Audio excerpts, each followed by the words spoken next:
This year's Cannes films depict a world on the brink of revolt. In 2018, Cannes lineup of movies felt like a plea against complacency, a call to pay attention in a world in turmoil.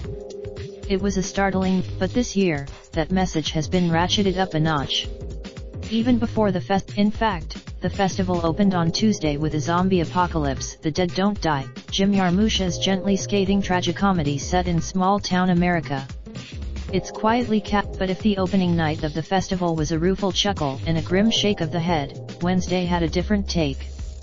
Two of the films that watch Robert Pattinson and Helen Mirren host Cannes party attended by Tarantino Reuters. Les Miserables, the first film from French director Lavoie Lee, isn't based on the Victor Hugo novel. But that's where it takes. Lee, who is of Malian descent, sets his story in Bosquets, a suburb of Paris.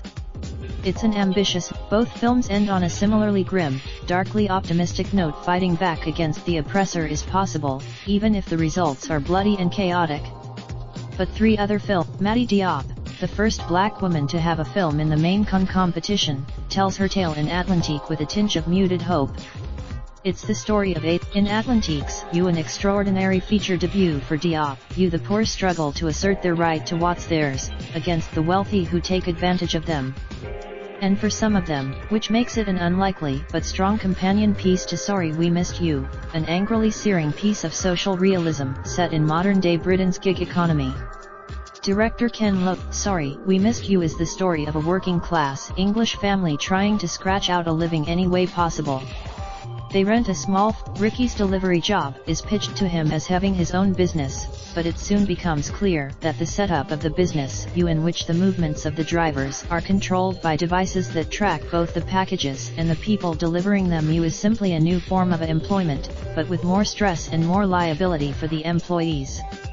Same for Abby. Each of these films, and undoubtedly more to come before the festival concludes in about a week, posits a world that's poised to come crashing down. But their visions of MSN UK are empowering happiness for Mental Health Awareness Month. Find out more of Gallery Lights, Camera, Action. The most glamorous Raindrop, drop top smoking, no cooking the hot pot. Fucking on your bitch, yeah, that. Looking up, open the park pot.